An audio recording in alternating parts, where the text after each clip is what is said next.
손동열 감독이 특정 선수를 기용한 것을 국회의원들이 추궁하는 것이 맞느냐? 야구를 알고 따지는 것이냐? 그럴 거면 히딩크 감독도 검증 안 된 박지성을 월드컵에 기용했으니까 증인으로 불러라. 손동열과 KBO에 향했던 누리꾼들의 비난이 국감장에 국회의원들에게 쏟아지고 있습니다. 알맹이는 없고 호통만 치는 추궁에도 비판이 이어지는데요. 그 비판의 댓글 중에 하나, 그렇게 손혜원이 손동열을 살리는구나. 자, 사사건건 시작합니다.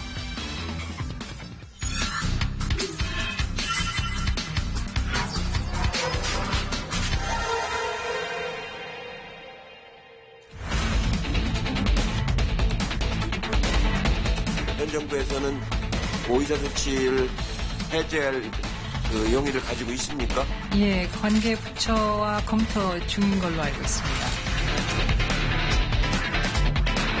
차려 듣지 못한 발언이다. 외교부 장관이 국정감사에서 나올 얘기가 아니에요, 이거는.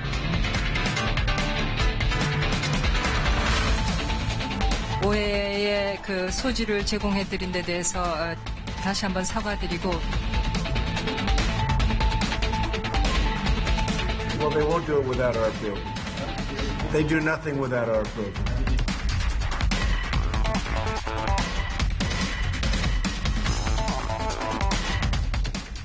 저는 KBS의 김원장 기자입니다. 그리고 흔히 일은 잘하는데 개성이 강하고 자신의 주관이 뚜렷해서 조직에서 주류가 잘 안 되는 사람을 매버릭이라고 합니다. 오늘 두 분의 매버릭 모셨습니다. 정청래, 정두원 전 의원 자리했습니다. 어서 오십시오. 네, 안녕하십니까.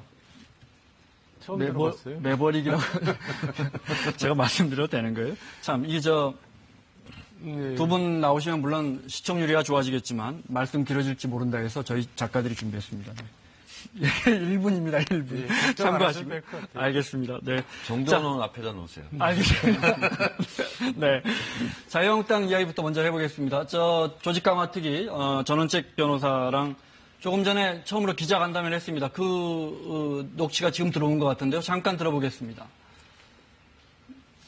국민들의 그 생각을 들어보면 이 국민들도 진영 논리에 빠져서 이 친박과 가까운 사람은 옛날에 탈당을 하시고 이 박근혜 전 대통령 탄핵에 찬성을 했던 사람들을 전부 다 쳐내라고 요구를 하고 있고, 또 박근혜 전 대통령의 이 재임 기간을 실정 기간이라고 보는 보수층 인사들은 이 친박 핵심들 다 쳐내라, 이른바 십상시들은 다 쳐내야 된다, 이런 또 얘기들을 합니다.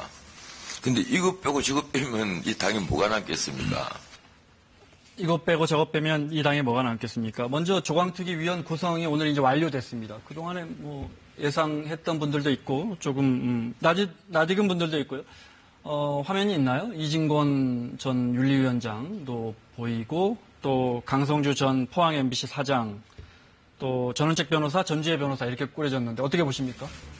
자유한국당 전문가시니까 먼저 얘기하세요. 글쎄요, 전 변호사는 보수 진영에서 이제 이런 일을 할 만한 사람이 그만한 사람은 없다고 생각을 해요. 네. 근데 이제 등장한 지 일주일이 됐는데 말이 너무 왔다 갔다 해요. 저도 종잡을 수가 없어요. 어쩔 때는 그냥 굉장히 칼을 휘두를 것처럼 얘기하다가 어쩔 때는 또 굉장히 부드럽게 얘기하다가, 그래서 일부러 그러는 건지 모르지만은 치고 빠지기 치고 빠지기? 그건 잘 모르겠어요. 근데 어쨌든 중요한 건 뭐냐면 저런 일을 하는 사람은 얘기를 안 해야 됩니다. 그래야 무서운 거거든요.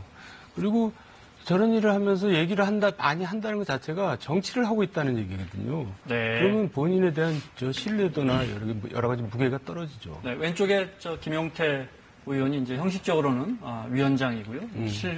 실권은 전원책 변호사가 진 걸로 알려져 있는데요. 네. 성공하기 어렵다, 한마디로. 그렇게 말씀을 드립니다. 네.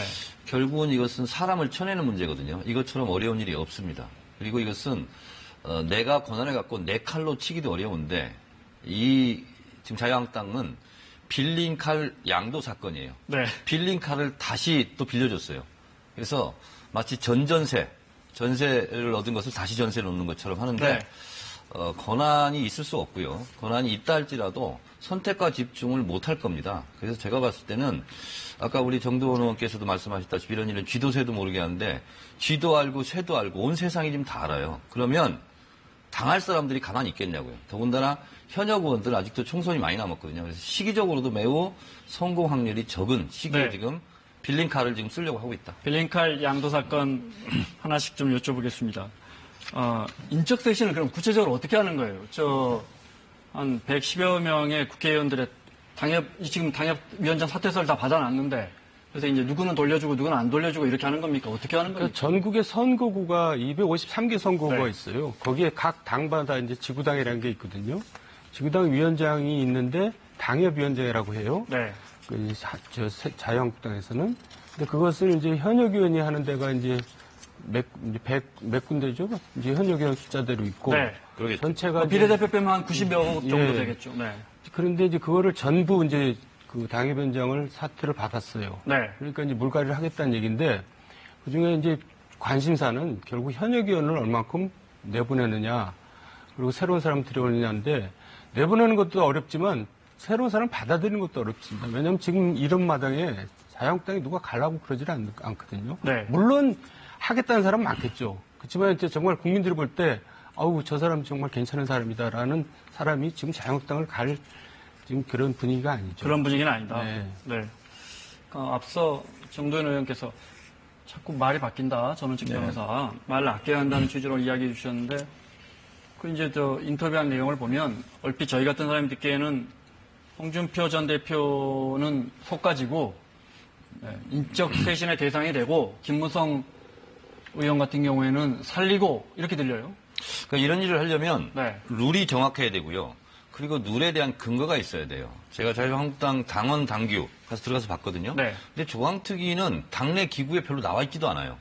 근데 이런 역할을 하는 것이 제9절 당무감사위원회, 제46조 당무위원회는 다음의 기능을 갖는다에 그다음에 1항 당 소속 국회의원 이런 사람들에 대한 당원당규 위반, 사회적 무리, 비리, 비위 등 부정사건 조사 및 자료관리 이런 근거에 의해서 선택을 해야 될 텐데 네. 조광특위에서는 이런 일을 안 해요. 하겠죠. 결국 하겠는데 한다는 거예요. 네. 결국은 하긴 하는데 결국은 당무감사위가 당원에 근거한 활동을 하는 거거든요. 그러면 당무감사위원회와 같이 연합해서 이 일을 할 수밖에 없거든요. 근데 결국은 아무리 객관적인 데이터를 들이대도 주관적으로 판단했을 때 억울하다 하는 사람이 많이 나올 거 아니에요. 근데 이런 거에 기반을 하지 않고 누구는 되고 누구는 안 되고 이게 고무줄 잣대잖아요. 그러니까 승복하기 어렵죠. 조직강화 특위란 데서 당무감사 결과도 보고를 받겠지만은 네. 현장에 나가서 이제 여론도 듣고 네. 또 과거 행적에 대한 조사도 하고 그러는데 네. 제 나름대로 조언을 한다면 네. 이 기준을 이런 식으로 잡았으면 좋겠어요. 첫째는 우리 자유민주 국가에서 대통령을 여왕처럼 떠받들었던 사람들이 많거든요. 뭐 죄송한 얘기지만 가신 같은 사람들이죠. 네. 이런 사람들은 진짜 물갈이 해야 돼요. 두 번째, 한나라당이 폭망하게 된 근본적인 이유가 공천 파동이잖아요. 옥새 들고 나르샤. 네. 그때 그걸 막지 못한 지도부 책임져야 돼요. 그리고 세 번째는 지금 지금 나르샤는 김무성 의원님. 뭐 하여간 그때 네. 지도부들. 네. 그리고 또 세 번째는 지금 이런 시대착오적인 수구 냉전 그런 발언 행동하는 그 파시스트 같은 구구주의자들이 있어요. 이런 사람들은 진짜 도움이 안 되는 사람들이에요. 그러니까 그런 기준을 정해가지고 네. 이런 사람들은 알아서 나가달라. 안 아니, 근데 나가면 방금 전원책 의원은, 예. 조광특위 위원은 지금 이렇게 말했단 말이죠. 그렇게 해서 지금 말씀대로 하자면 친박 빠지고 홍준표 빠지고 김무성 빠지는데 그러면 손은 누가 기르냐 이런 거예요. 전원책 변호사 방금 이야기한 거예요. 네. 근데 어차피요. 네. 여의도연구원에서 비공개로 조사를 했다고 들었는데 다음 선거에 40명도 안 된다는 겁니다. 어차피 뭐 당협위원장 지금 하고 있어도 청구해서는 다 떨어질 사람들이에요. 네. 그러니까 이제 그런 일이 벌어지지 않게 진짜 제1당은 못 돼도 제2당은 되도록 하려면은 지금 그런 거 저런 거 다 고려해서 뭐 해가지고는 될 일이 아닌 겁니다. 알겠습니다. 예. 네. 이렇게 여쭤볼게요. 친박 의원들이라고 하면 너무 단정적이니까 뭐 인적 쇄신의 대상이 될 A그룹 의원들이라고 하죠.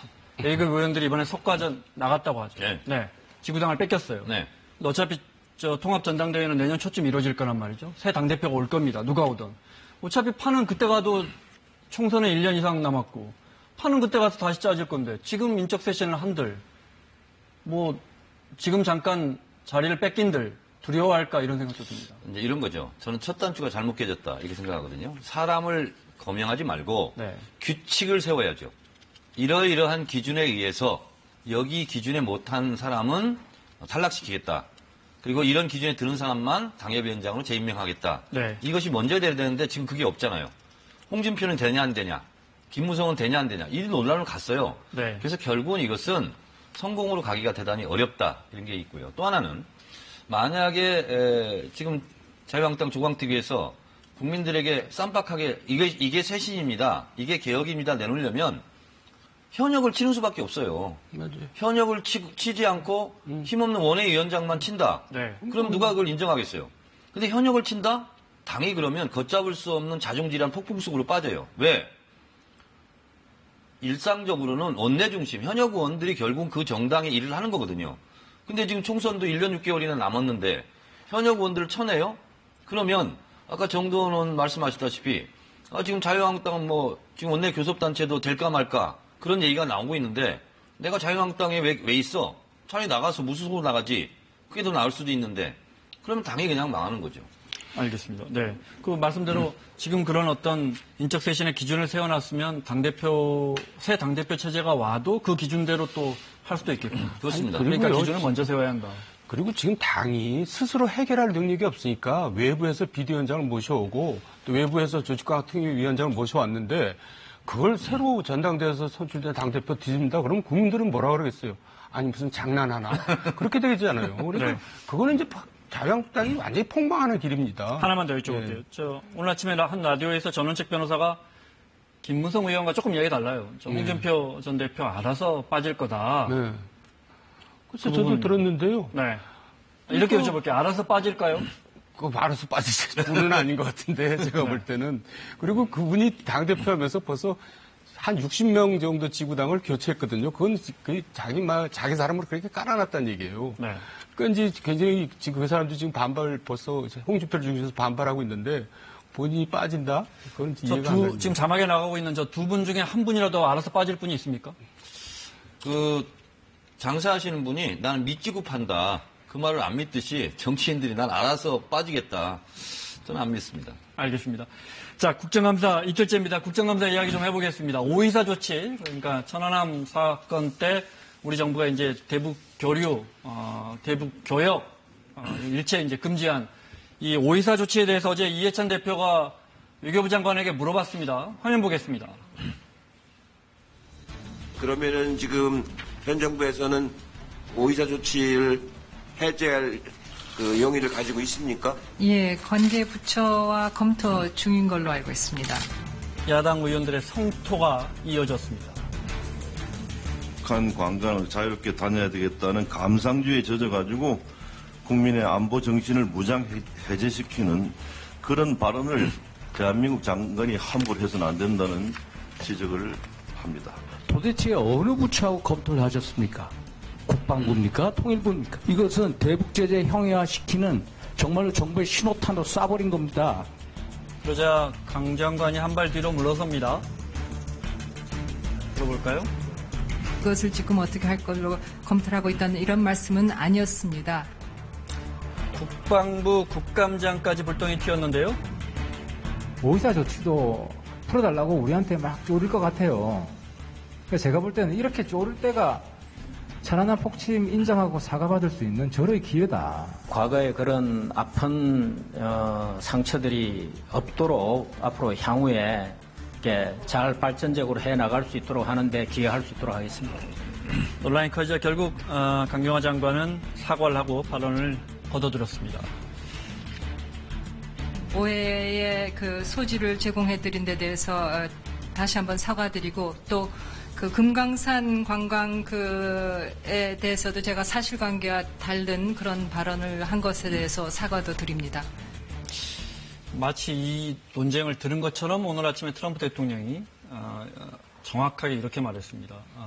한국 정부가 미국 정부의 승인 없이 대북 제재를 완화하지는 않을 겁니다. 이렇게 말했거든요. 어떻게 보십니까? 이제 트럼프 얘기 전에 이제 강 장관하고 이해찬 대표하고 이제 질의 답변을 했는데 마치 좀 짜고 한 것 같은 느낌이 들어요. 특히 되돌려보기 한번 했으면 좋겠어요. 강 장관 발언이 그냥 굉장히 그냥 지나가는 투로 이렇게 얘기를 한단 말이에요.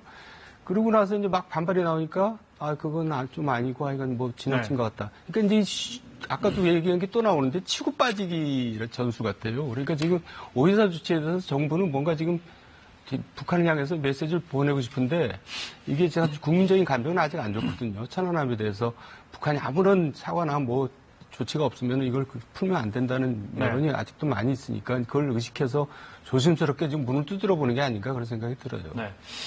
근데 굳이 저런 민감한 이야기를 꺼낼 필요가 있었을까 하는 생각도 듭니다. 왜냐하면 오해사 조치라는 게 뭐 교류하고 왕래하지 말고 교역하지 말자는 건데 우리 다 지금 회의도 하고 교류도 하고 있거든요. 우선 굳이 저런 이야기를 민감한 이야기를 꺼내야 이것이 지금 자유한국당에서 저렇게 공격을 하고 있는데 불과 몇 년 전 2014년 9월 당시 새누리당 김태호 최고위원, 이인재 최고위원은 오이사 조치 해제하라고 얘기를 했어요. 뭐라고까지 얘기했냐면 김태호 당시 최고위원이 물꼬를 트지 못하는 가장 큰 걸림돌은 오이사 조치다. 오이사 조치 해제해야 된다. 이인재 의원 똑같이 얘기했어요. 오이사 조치는 이제 시효가 지난 거다. 지난 정책이다. 그래서 그때 박근혜 대통령이 통일은 대박 그러면서 드레스덴 뭐 연설도 있고 그 해에 이제 9월 달에 한 건데 결국은 이런 거죠. 오이사 조치는 언젠가는 해제가 될 겁니다.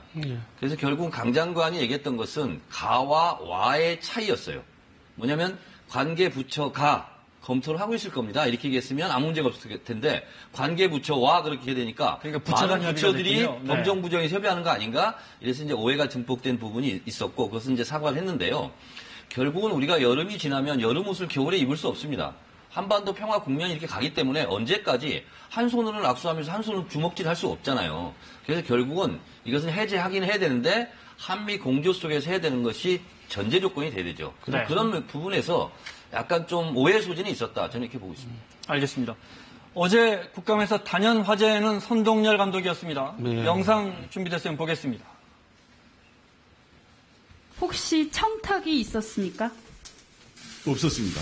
그렇다면 혹시 거의 실력차가 비슷한 선수의 경우에 미필의 여부가 선수 선발에 영향을 줄 수도 있습니까? 그렇지 않습니다. 관례에 따라 각 팀별로 병역 미필 선수를 끼워넣기로 대표팀에 승선시킨 것이 아닌가. 기록이라는 것은 저는 이렇게 생각합니다. 지금 현재 컨디션이 좋은 선수를 쓰는 게 감독이라고 생각합니다. 우리나라에선 처음으로 선동열 감독께서 전임 감독이 됐어요. 하나 궁금한 게 있어요. 연봉은 얼마나 받으세요? 저요? 네. 저 2억 받습니다. 그리고 판공비는요? 다 포함되어 있습니다. 판공비는 무제한이라고 들었습니다. 실제로 KBO 관계자한테서 제가 들었는데 연봉 2억에 이 판공비는 선동열 감독님 쓰시면 무제한으로 다 처리해드리겠습니다라고 했다는데 아닌가요? 전혀 아닙니다. KBO죠? 예. 그래서 아마야구에서는 대표 선수를 뽑지 않으셨습니까? 아마추어는요, 제가 좀 얘기하겠습니다. 아마추어하고 프로는 어디까지나 실력 차이가 많습니다. 오히려 아마추어를 뽑았으면요, 이번에 사건이 더 커졌을 거라고 저는 생각합니다. 사과를 하시던지, 사퇴를 하시던지, 지금 이렇게 끝까지 버티고 우기시면 계속 2020년까지 가기 힘듭니다. 자, 이렇게 질문 드릴게요. 스포츠 경기에서 어떤 선수를 썼느냐 안 썼느냐를 국회의원들이 따지는 거에 대해서 어떻게 생각하십니까? 그거는 있을 수 없는 일이죠. 있을 수는 있는 일이에요. 그러면 왜 이렇게 지금 비난의 대상이 됐을까요? 하여간 국회 왜 불렀는지 모르겠어요. 불러가지고 아무 성과도 없이. 단순히 이제 아시안게임과 관련된 게 아니고 이게 병역과 관련돼 있는 거. 병역은 또 젊은이들에게 매우 관심사니까요. 네. 아니 그렇더라도 그러니까 이제 부르려면은 어떤 증거를 가지고 있든가 최소한도 무슨 제보를 가지고 있으면서 불러야지. 그냥 저렇게 평이한 질문하고 저렇게 답할 거면 뭐라 불렀냐 이거예요. 그러니까 저런 걸 이제 속된 말로 자뻑이라 그래요. 자기가 스스로 망신 준 거예요. 뭐 그렇게까지 얘기할 필요는 없고. 국회의원들, 특히 정치인들은 세 가지를 조심해야 됩니다. 팩트, 의도, 태도를 조심해야 돼요. 팩트가 틀리면 허위사실이 되잖아요. 그리고 나쁜 의도를 들키면 안 되죠. 김진태 의원이 마치 벵갈 고양이 데리고 간 것은 의도를 들킨 거예요. 나쁜 의도. 그리고 태도에 유의해야 되는데 제가 봤을 때는 국감장의 태도의 문제가 네티즌들의 분노를 불러일으켰던 것 같다. 이런 건데요. 어떤 기사 보니까 이런 게 있어요. 오지환 논란은 맞고 선동열 국감은 틀렸다. 이런 네. 기사들이 이제 나오더군요. 그래서 제가 쭉 보니까 이 오지환 선수가 LG 트윈스에서요. 보통 구단은 선수의 부상도 관리하지만 병역을 관리한다는 거예요. 그냥 9년 동안 그냥 방치했다는 거예요. 그래서 사실은 KBO와 LG 구단에 대해서 그 부분도 물어봤어야 된다. 네. 왜 지금까지 몰리고 몰려서 그렇지. 경찰이나 상무로 가지도 않고 마지막까지 버텨서 마치 요행처럼 네. 국가대표가 돼서 결국은 병역 면제를 받았냐. 공교롭게 그러니까 착착착 진행돼서 군대를 안 가게 됐어요. 그렇죠. 네. 다른 선수는 이모 선수는 다시 재신청을 해서 갔다는 거예요. 근데 오지환 선수는 무신 때문에 못 갔대요. 그 경찰 상무 이런 네. 팀에. 그런데 다시 신청하지 않고 그냥 버텼다는 거예요. 그리고 국가대표에 발탁이 돼서 병역 면제를 받았기 때문에 거기서 그때 당시에 국민들은 의혹을 가질 수밖에 없었던 거죠. 네. 그래서 그것을 국감장에 불러서 따지는 것은 정당한 거예요. 그런데 문제는 제대로 따졌느냐. 네. 이제 이런 문제가 남는 것 같습니다. 그러니까 어제 댓글들 제가 자세히 읽어봤는데 뭘 좀 알고 따져야 하는 거 아닙니까? 그러니까요. 그런데 진짜 그런 댓글이 있더군요. 손혜원 의원은, 김수민 의원은 선동열 감독만큼 야구를 10분의 1, 100분의 1이라도 알까. 예를 들어 제가 이렇게 질문 드릴게요. 어제 김수민 의원이 이렇게 퀴즈 내듯이 내더군요. 김선빈 선수하고 이렇게 비교해서. 네. 그러면 아시안게임에는 타율 높고 홈런 많이 친 선수가 무조건 가야 한다고 생각하십니까? 그때 컨디션이 중요하고요. 네. 또 부상을 입을 수도 있고, 이제 팀워크를 생각할 수도 있고, 여러 네. 가지가 있죠. 그러니까 그래서 감독한테 맡기는 거지. 2017년까지는 그 김선민 선수가 성적이 좋았는데 부상을 입었대요. 네. 2018년 9월 달이잖아요. 2018년은 타율이든 여러 가지 성적은 오지환 선수가 좋았던 건 사실이더라고요. 그래서 네. 선동열 감독 얘기는 경기가 열리기 그 직전까지의 컨디션, 그게 더 중요하다. 이렇게 이제 얘기한 것 같죠. 결국 선동열 감독의 해명만 더 설득력 있게 그럼요. 들리는 것 같은데. 그렇게 돼버렸어요. 네. 알겠습니다. 댓글 하나 볼까요? 제가 오프닝에서 또 언급을 했는데, 네. 눈에 띄는 댓글이 하나 있었습니다. 거스히딩크도 국감에 불러라. 박지성을 추천한 허정무도 증인으로 불러라. 만약에 2002년에 우리가 조별 탈락했으면 왜 박지성, 당시에 이제 무명이었으니까 국감할 거냐, 이런 네티즌의 따끔한 지적이 있었습니다. 그런데 손혜원 의원은 이 국감이 끝나고도 SNS에 분이 안 풀렸는지 또 이렇게 올렸습니다. 보겠습니다. 연봉 2억 원의 판공비, 국감사 사령탑 부임 과정 밝혀 이 기사를 공유하면서 선 감독을 선의의 피해자라고 본 제가 바보였다. 이렇게. 그러면서 이제 어제도 방금 잠깐 들으셨지만 연봉 2억 받는 거 지적하는 건 어떻게 보셨어요? 글쎄요. 물어볼 수는 있겠죠. 아이고, 뭘로 근데 이제 선동열 감독 입장에서 연봉 2억은 과한 것은 아니다. 과한 것은 그런 아니죠. 얘기들이 이제 많이 있더군요. 그러니까요. 네. 예를 들어 최영우 선수는 4년에 100억 받아요. 그러면 그 국회의원들이 이걸 많다 적다 할 수 있는 겁니까? 그러니까 많은 게 아니고 네. 또 이제 댓글에는 그런 게 있더라고요. 국회의원 세비는 몇 억씩 받으면서 근데 그건 또 틀렸어요. 그렇죠. 국회의원 세비가 한 1억 조금 넘어요. 알겠습니다. 네. 여기에 한번 알겠습니다. 얘기 드립니다. 네. 손혜원 의원 이야기가 나왔으니까 많은 국민들이 기억하실 텐데 마포 의시잖아요. 지역구가. 정청래 의원이 맞아요. 이번 총선에서 저희 카메라 감독님 고개를 끄덕끄덕 하시네요. 아시니까. 놀랍게도 정청래 의원이 컷오프 되면서 이제 그 지역구를 손혜원 의원이 공천받아서 당선이 됐고, 세간에 알려지기로는 손 의원은 여기까지만 하고 다음 총선 때는 마포을은 정청래 의원이 가져가신다. 이렇게 알려져 있던데, 질문을 그냥 이렇게 아니, 할까요? 본인이 얘기하기 뭐하니까요. 그 이미 양해가 된 사항이에요, 처음부터. 아, 그래요? 네, 그래서 네. 손 의원은 지역 관리도 안 하고 있고. 네, 그렇다면서요. 예, 근데 네. 다음에는 저분이 나올 거예요. 정청래에게 아니, 왜 이런 얘기 하는 거예요? 정청래에게 손혜원이라 간단하게. 총선 때 손혜원이 정청래입니다. 정청래가 손혜원입니다. 그렇게 얘기를 했죠. 네. 지금도 유효합니다. 오늘 정청래 너무 띄워주는 것 같아요. 알겠습니다. 네. 국감이라는 게, 국정감사라는 게, 물론 입법부가, 국회가 법만 만드는 것이 아니고 행정부를 감시하는 기관이기 때문에, 특히 어제부터 시작된 이 20일간의 국정감사는 행정부를 감시한다는 그런 기능을 합니다. 그런데 너무 국정감사가 보여주기, 한 건 하기로 튀고 있는 거 아닌가. 그 대표적인 사례 2개, 어제 일어난 대표적인 사례 2개 영상으로 보시죠. 김진태 의원 방에서 어제 뉴스 보셨죠? 벵갈 고양이를 데리고 나왔습니다. 타살된 퓨마와 아주 비슷한 것을 좀 가져오고 싶었지만 그 퓨마를 너무 고생시킬 것 같아서 이 눈치도 없는 퓨마가 하필이면 그날 탈출을 해가지고 그러니까 NSC가 소집이 됐어요. 안 열렸습니다. 제가 NSC 멤버입니다. 울타리를 건너가면 주변 인근에 있는 주민들은 굉장히 위험했습니다. 국회 과학기술방송통신위 국정감사에서 LG전자가 개발한 AI 음성인식 보이시죠? 저 스피커가 등장했는데 박성중 의원이 이걸 작동을 해보려고 계속 불렀어요. 녹취가 있나요? Hey, 클로이. Hey, 클로이. Hey, 클로이.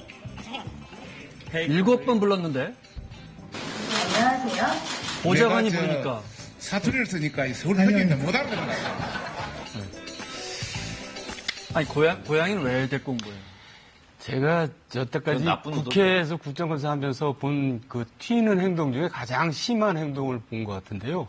제가 저걸 보면서 오글거리더라고요. 네. 해도 너무했어요. 그리고 본인한테도 결국 이익이 안 됐잖아요. 동물학대 논쟁만 일으키고. 아니 근데 그래서 또 어쨌든 국정감사하면서 이제 모든 의원들이 나오는 게 아니거든요. 기사가, 뉴스가. 그러니까 어떻게 뉴스 한번 나오려고 이제 여러 가지 이제 저런 튀는 행동들을 하는데. 또 튀는 행동해서 저희도 뉴스하고 뭔가 신문과 온라인에 다 올라가잖아요. 사실. 예, 그런데 그게 이제 좋은 이미지를 줬느냐, 나쁜 이미지를 줬냐. 저는 그 후자라고 보는 거죠. 김진태 의원은 시선을 끄는 데는 성공했어요. 그런데 동시에 나쁜 의도를 들키고 말았어요. 결국은 저것을 데리고 나온 이유는 벵갈 고양이가 목표가 됐던 것이 아니라 푸마를 사살한 것은 결국은 실검에 계속 올라오니까 정상회담이 묻힐까봐 NSC까지 열어서 퓨마를 사살했다는데 허위사실에 근거한 거예요. 네. NSC는 열리지 않았다. 그러니까 본인의 논리가 무너져 버린 거예요. 네. 그래서 결국은 나쁜 의도를 들켰다. 그래서 벵갈 고양이 볼 때마다 김진표 의원이 떠오를 것 같아요. 김진태 의원. 두 분은 의정활동 하시면서 이런 국감 때 이런 거 사실 준비 안 해보셨어요? 아니, 저희들도 이제 좀 이렇게 뉴스에 나오려고 노력 많이 하죠. 네. 또, 좀 귀여운 정도까지 해야지. 저건 너무나 저는 속이 다 보이는 사상 거라서. 최대 판넬을 준비한 적이 있었습니다. 2m 판넬. 네. 그래서 이명박 정부 남북 관계 파탄 종합지도. 그걸 제가 그려가지고 근데 너무 많아가지고 파탄된 게 키우다 보니까 사람 키우다 보니까 2m가 되는 그래서 커졌군요. 네, 판넬을 만들었어요. 오늘은 보니까 3.15m짜리 두루마리도 등장했다 그러더라고요. 그럼 제가 졌네요. 졌네. 알겠습니다. 자, 마무리 질문 드려야겠습니다. 국민들 보기에는 너무 호통치기, 보여주기식 국감이 아닌가. 또 피감기관 입장에서 보면 기자들은 그런 걸 정말 많이 목격합니다. 피감기관은 정말 업무가 마비되다시피 하면서 준비하거든요. 이런 부분 어떻게 보십니까? 저는 국회의원들도 문제가 있지만 그것을 보도하는 언론도 문제가 있다. 정책 국감을 하려면서 정책 국감하는 건 보도를 안 합니다.